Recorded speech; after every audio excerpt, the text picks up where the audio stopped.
Assalamualaikum warahmatullahi wabarakatuh. Perkenalkan, nama saya Paulina Kurwo. Saya adalah mahasiswa jurusan Teknik Informatika dengan NIM S1S1244047. Nah, pada kesempatan kali ini saya akan menjelaskan tentang materi mengenai array based sequence, data structure, dan algorithm with Python. Nah, pada kesempatan kali ini itu kebetulan saya sudah belajar sampai halaman ke-12 ya. Jadi kita akan mulai lanjut pada halaman ke-13 pada materi ini terlebih dahulu. Nah, sebenarnya materi ini itu ada cukup banyak tentang mengenai apa saja materi dalam Python, overview-nya, apa types dalam Python sequence, misalnya sequence class apa, list apa, tuple apa, str apa, kemudian low level array, terus dan masih banyak. Kita langsung saja ke sini. Kita langsung saja ke dalam situ, teman-teman. Nah, pada pembahasan kali ini kita akan mulai dari implementasi dynamic array dan runtime append. Nah, pertanyaannya adalah mengapa dynamic array perlu tumbuh? Nah, karena ketika kita membuat array tingkat rendah atau low level array, kita harus menentukan ukurannya secara eksplisit saat dibuat. Nah, Python mengatasi keterbatasan ini melalui kelas list yang bersifat dinamis. Nah, ketika sebuah elemen ditambahkan atau append ke list yang sudah penuh, Python melakukan 3 langkah utama. Yang pertama, lokasikan array baru B dengan kapasitas lebih besar. Kedua, menyalin semua elemen dari array lama A ke array baru B. Dan yang ketiga itu menggunakan B sebagai array baru yang mendukung list, lalu menyisipkan elemen baru. Nah, kemudian aturan penggandaan atau doubling rule. Nah, aturan umum yang digunakan adalah array baru memiliki kapasitas 2 kali lipat dari array lama yang sudah penuh. Ini disebut strategi geometric increase. Nah, di situ terlihat adalah grafik runtime apa yang menunjukkan lonjakan besar saat terjadi resize, karena dia menyalin semua elemen. Namun sebagian besar operasi append sangat murah, 0,1. Nah, kemudian kita masuk pada kode implementasi dynamic array. Nah, di sebelah kanan itu ada implementasi lengkap dynamic array menggunakan site pass. Nah, kita akan coba membuatnya. Pertama kita akan import site pass. Kemudian kita akan buat kelas dynamic array.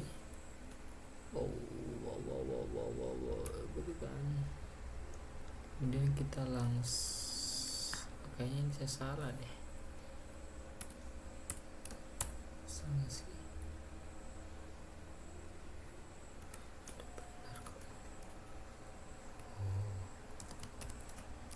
Kita def init ini self, kemudian kita self titik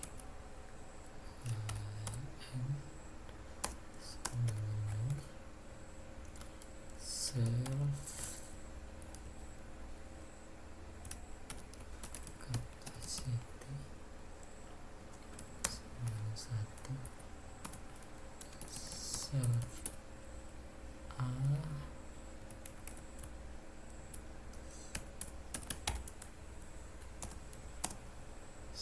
self array self.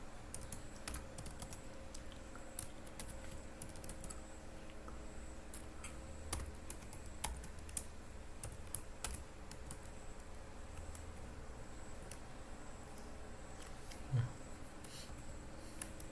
ini kita akan buat lagi def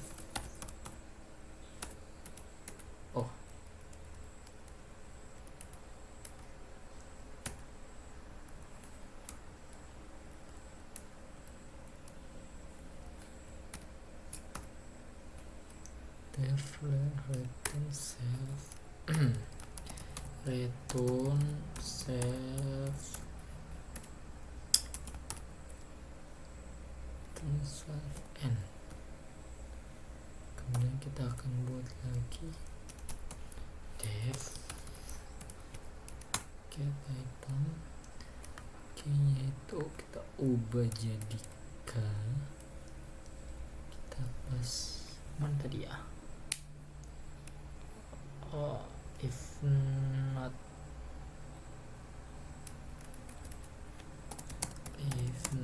null sesuai dengan k is self n.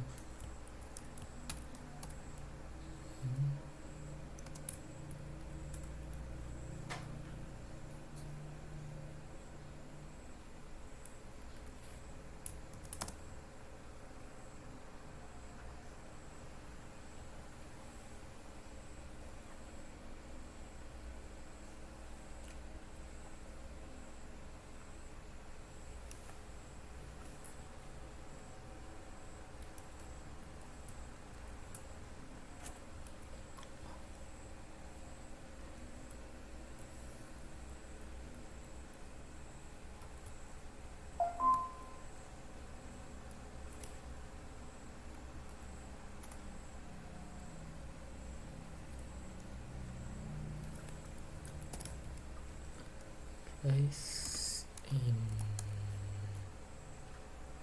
text error in kesati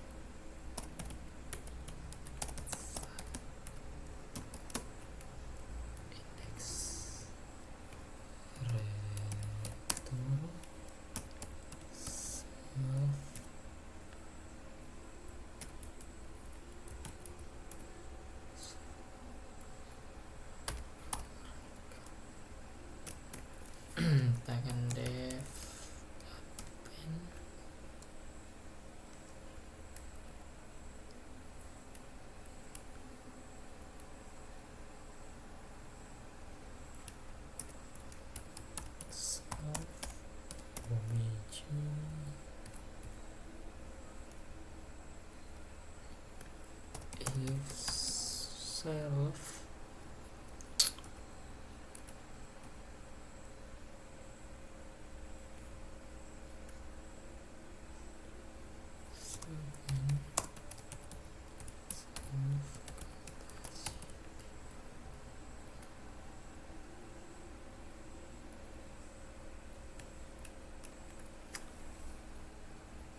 Oke, sehingga sudah membuat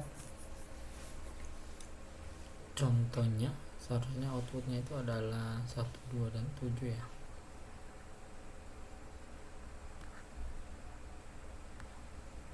Kita missing 1 positional record means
Oke, jadi kita sudah membenarkan kodingannya dan ya, sini ada 1, 2, dan 7 karena kita manggil append-nya itu 1, 3, dan 7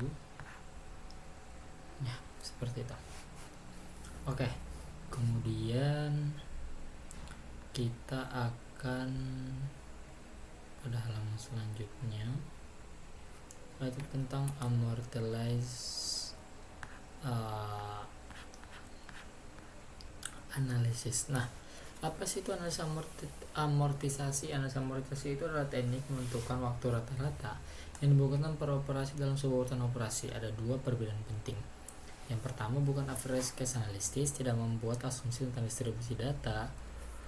merupakan forecast analisis untuk tujuan operasi, bukan untuk operasi tunggal. Nah, tujuannya itu untuk memahami runtime dan teknik tertentu di mana analisis forecast standar terlalu pesimistis. Nah, konsep utama dari amortilitas analisis ini adalah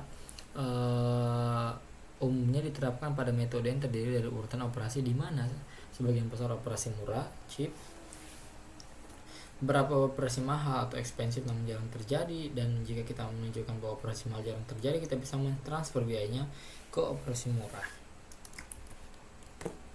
Kemudian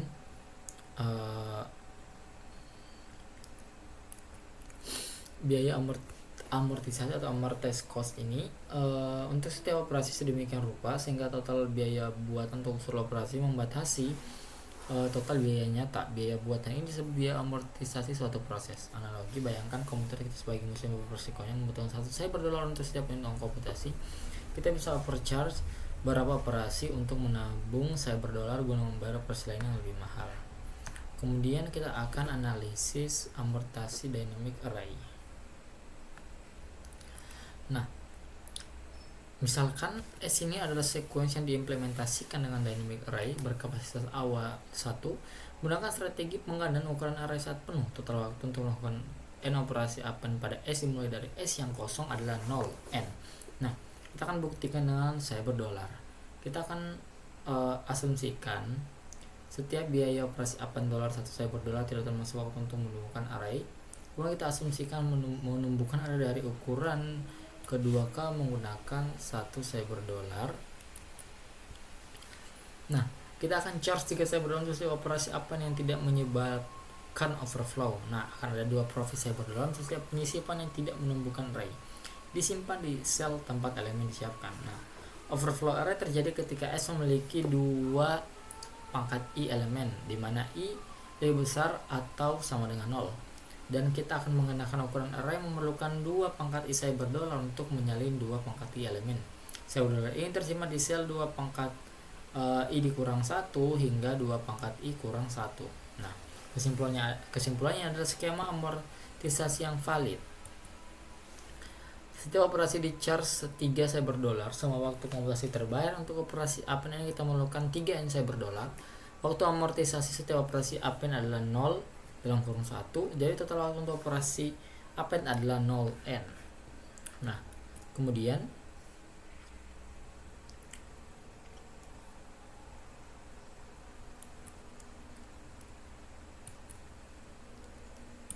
kita masuk pada peningkatan geometrik versus aritmatika. Pertama ada peningkatan geometrik. Batas 0,1 amortisasi per operasi dapat dibuktikan untuk sembara pergeseran geometris ukuran array. Contoh 124681332 selalu dikali 2. Ini yang digunakan Python secara internal.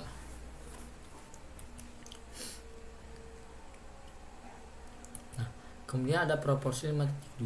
Melakukan n operasi append pada dynamic array awalnya kosong menggunakan increment tetap C. Pada setiap resize memerlukan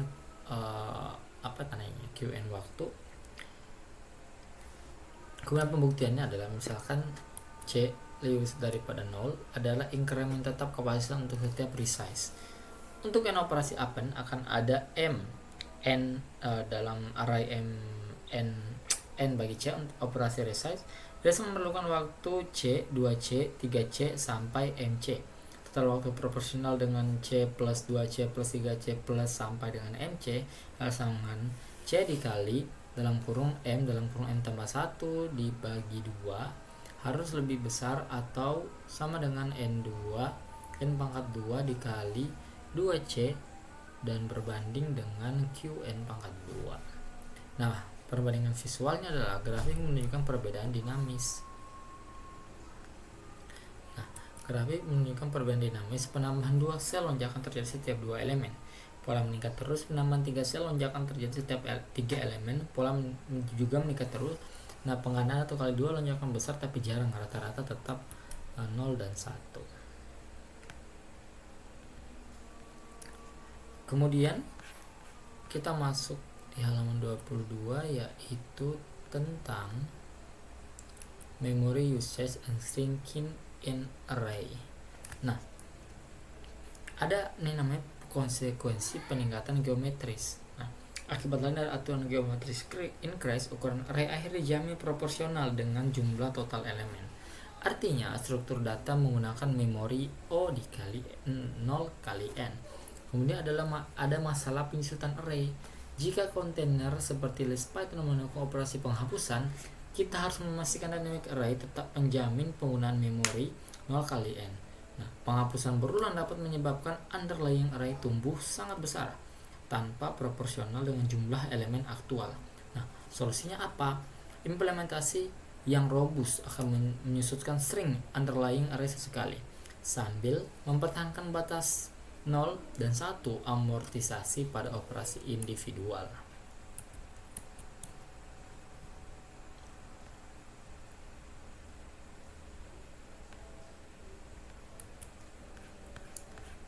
Nah, kemudian pada halaman 23 ada kelas list Python. Nah, implementasi Python dari metode append menunjukkan perilaku waktu konstan amortisasi. Nah, pada tabel hasil eksperimen n adalah US per append, dimana kalau 100 itu 0,28 dan sampai di 1 juta itu 0,133. Nah, waktu amortisasi per append tidak bergantung pada n. Ini membuktikan bahwa 0 kali 1, 0 dan 1 itu amortisasi. Dan di situ ada codingannya. Kita bisa coba ya.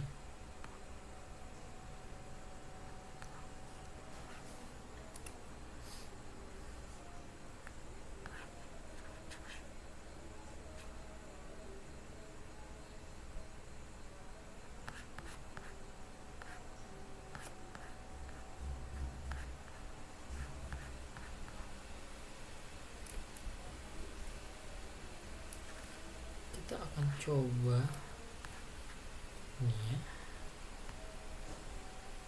Nah, lihat pada n 0,0, 0,0, 0,0, 0,30, 0,30 dan 0,5 US per append-nya, guys. Oke.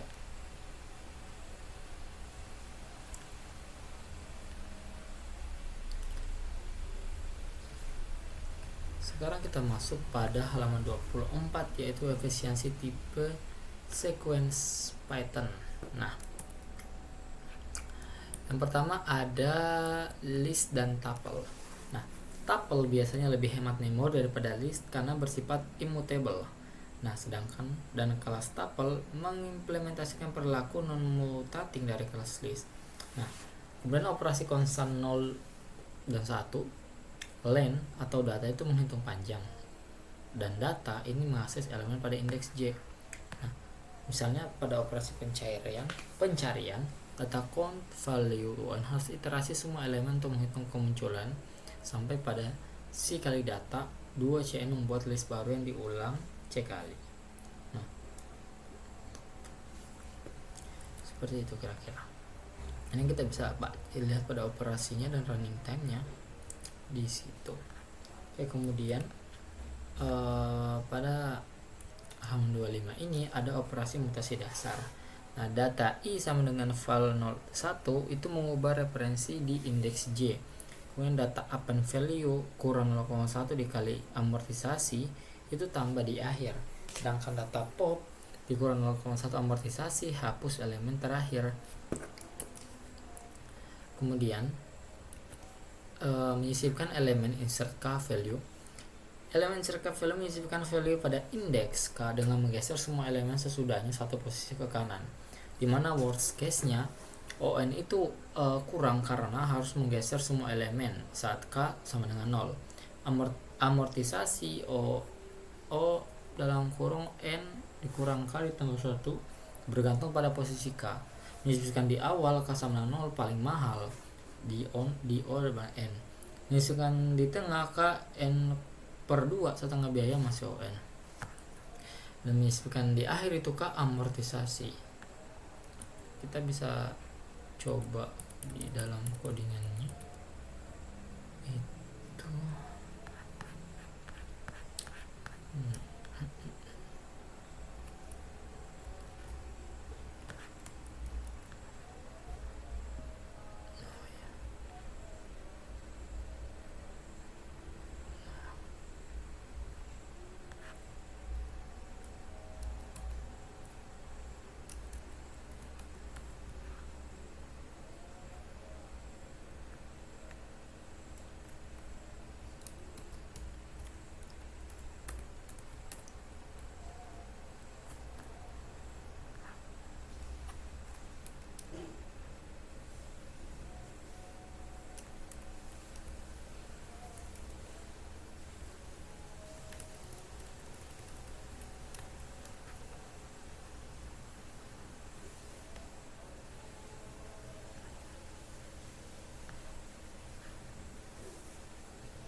Oke, kemudian kita lanjut pada halaman ke 27 tentang analysis and performance Python 30 option. Nah, kemudian kita masuk pada halaman 29 itu tentang extending a list. Nah, ada operasi extend. Data extend author menambahkan semua elemen dari list lain ke list hierarchy pertama secara konseptual setara dengan for element in author data append element. Namun extend jauh lebih efisien karena 3 alasan. Implementasi built-in Python dikompilasi secara natif C lebih cepat dari kode Python yang diimplementasikan, dan overhead pemanggilan fungsi tunggal jauh lebih sedikit dibanding banyak pemanggilan append individual. Ukuran akhir list dapat dihitung terlebih dahulu, sehingga resize hanya dilakukan sekali.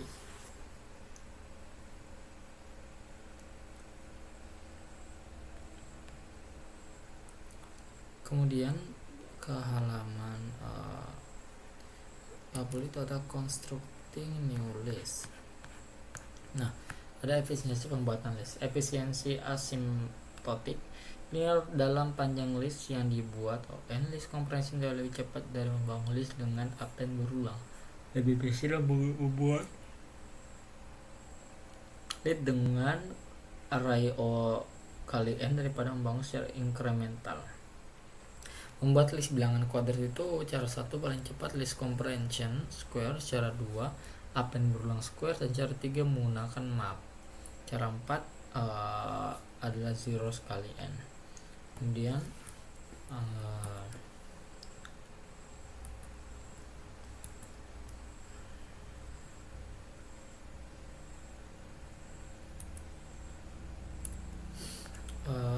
tentang kelas string Python yang pertama notasi itu n panjang string pertama, n panjang string kedua. Kemudian perilaku metode yang memasukkan string baru, misalnya capitalize, center, string memerlukan waktu linear yang panjang dan dihasilkan pada akhir menguji kondisi boolean. Kemudian ada pula pola dan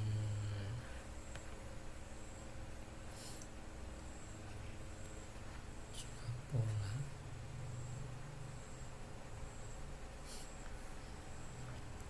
juga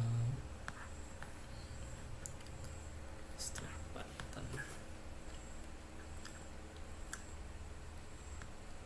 Ada penyesuaian pola, tujuan menemukan satu string yang lebih besar. Kemudian menyusun string.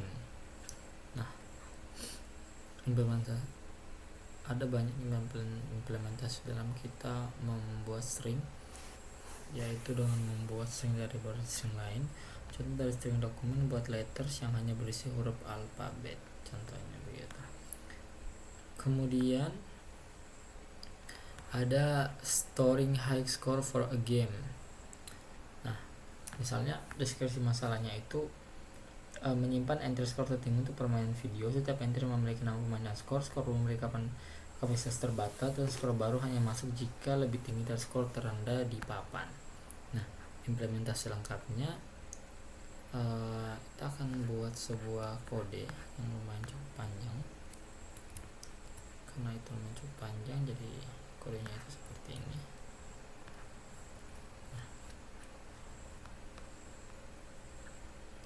Nah, kalau kita lihat sini itu ada. Nah, entry scoreboardnya itu Mike 1115, Rob 750, Paul 120, dan kemudian ketika Jill masuk, dia akan masuk di urutan selanjutnya. Dia akan masuk ke new entry-nya seperti itu. Biasanya ini adalah codingnya. Ada dev, spesiasi, get item, insert self entry, dan lain-lain.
Kemudian lanjut kita pada mengurutkan sequence.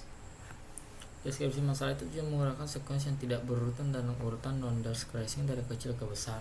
Kita menggunakan algoritma insertion source, mulai dengan elemen pertama itu satu elemen sendiri sudah terurut, pertimbangkan elemen kedua jika lebih kecil daripada yang pertama, tukar. Pertimbangkan elemen ketiga geser ke kiri sampai berada di urutan yang benar dengan dua elemen sebelumnya, dan seterusnya hingga semua elemen terurut. Algoritma formalnya itu dia seperti ini implementasinya.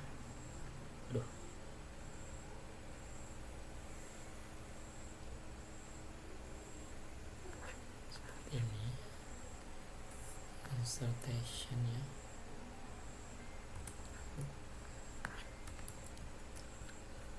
Seperti ini. Sekuensasinya 51, sekuens terurutnya, sekuens karakter asli, dan sekuens karakter terurut.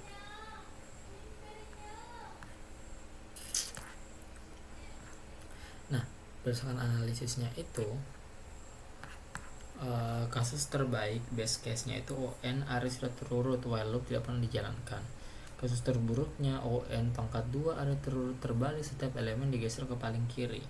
Nah, kasus rata-ratanya itu average case-nya itu ON pangkat 2 dan efisien untuk array N lebih kurang dari 20 atau array yang hampir terurut.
Oke, kemudian pada halaman ke-39 ada simple cryptography. Nah, di sini tertulis tentang Caesar cipher. Apa sih itu Caesar cipher? Caesar cipher adalah teknik enkripsi sederhana yang mengganti setiap huruf dalam pesan dengan huruf yang berada di sejumlah posisi tertentu setelahnya dalam alfabet. Nama ini berasal dari Julius Caesar yang menggunakan untuk komunikasi militer. Nah, konsep dasarnya setiap huruf I dienkripsi menjadi huruf I plus R. Mod 26, di mana R adalah shift atau rotasi. Untuk mendeskripsi ganti setiap huruf I dengan huruf I kurang R mod 26, aturan penggantian dapat diinterpretasikan sebagai array atau string encoder untuk T dengan shift 3 ORDT kurang ORDA sama 84 kurang 69 sama 19, di encoder 19 sama dengan OBA. Ini. Oke, implementasi lengkapnya itu ada kelas server yang banyak itu sih guys, seperti ini jalankan. Nah, pesan asli itu the eagle is in play with a Joe, dia di enkripsi jadi WKHH jadi LKL dan sebagainya ya. Ini teman-teman ya. menarik juga ya, sebenarnya cukup sangat menarik. Kemudian ada dataset multidimensi. Nah, konsep dasarnya itu dataset multidimensi memiliki lebih dari satu dimensi. List 2 dimensi disebut matriks, dan contohnya data geografis 2D, citra menggunakan 2D, data leader 3D. Setiap elemen diakses dengan sintaks data baris kolom. Nah, ada beberapa inisialisasi yang salah dan inisialisasi yang benar, teman-teman. Kalau inisialisasi salah itu dia seperti ini. Tuh. Datanya 0C R dan data 0C R. Nah, dia ini salahnya apa? Membuat list yang direferensikan R kali dan di bawahnya masih salah, semua baris adalah objek yang sama. Nah, yang benar itu seperti apa? Yang benar itu list comprehension memastikan setiap baris adalah instance yang independen. Nah, seperti ini. Ini adalah independen yang benar.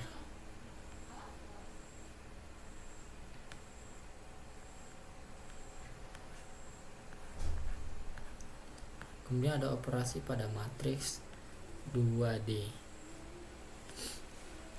Operasi pada matriks 2D itu kita akan membuat matriks identitas X dan N.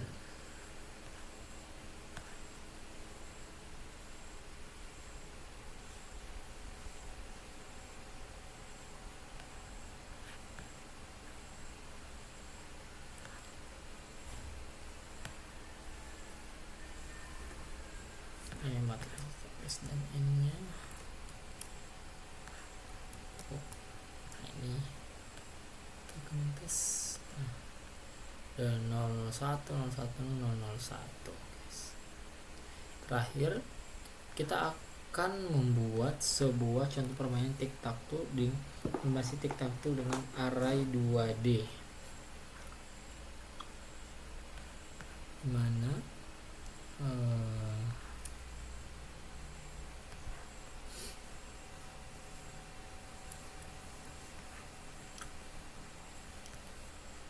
akan membuat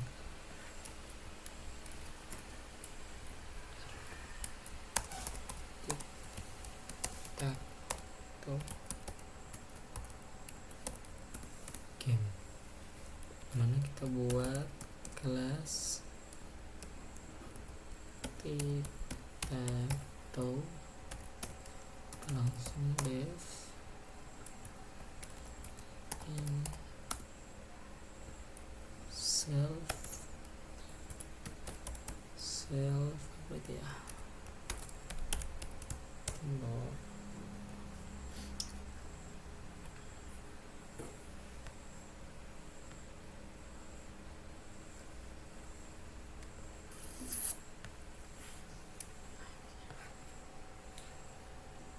self-board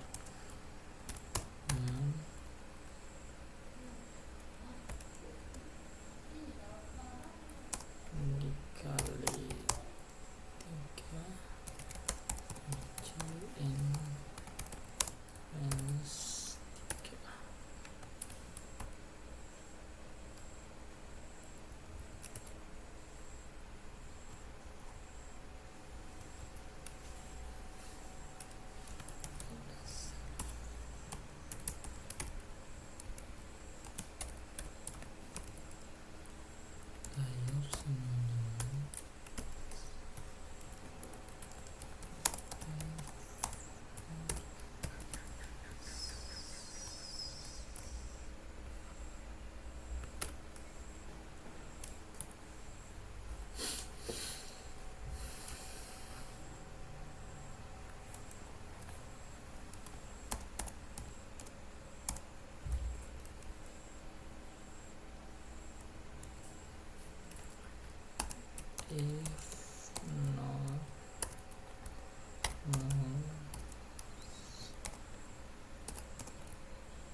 Oke, baik, kita langsung saja ya membuat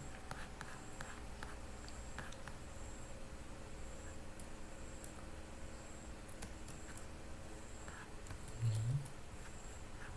Kita langsung jalankan, tekan lihat outputnya 00x0x0. Nah, kita itu seri ya, karena nggak ada yang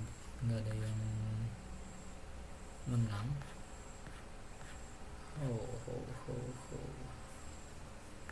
Oke.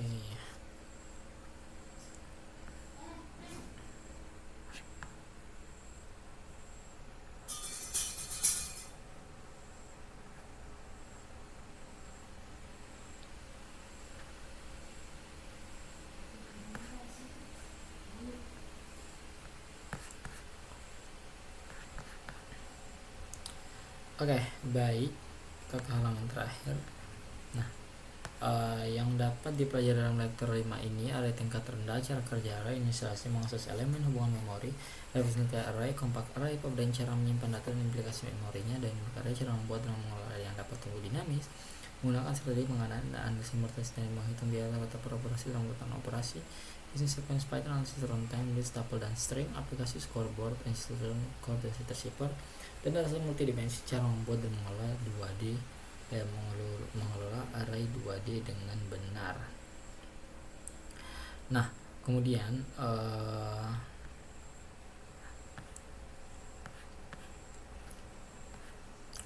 sini ada sangat banyak tentang kompleksitas dan operasi-operasi yang terdapat dalam operasi list. Ada data pop, data wildcard, data remove, data extend, data sort, data reverse, len data append, data insert, dan masih banyak lagi data-data lainnya.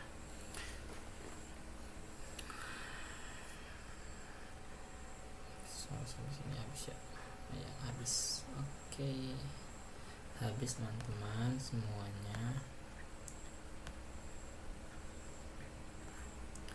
Oke, baiklah. Jadi sekian itulah penjelasan tentang array-based sequence data structure with an algorithm with Python yang dapat saya jelaskan pada kesempatan kali ini.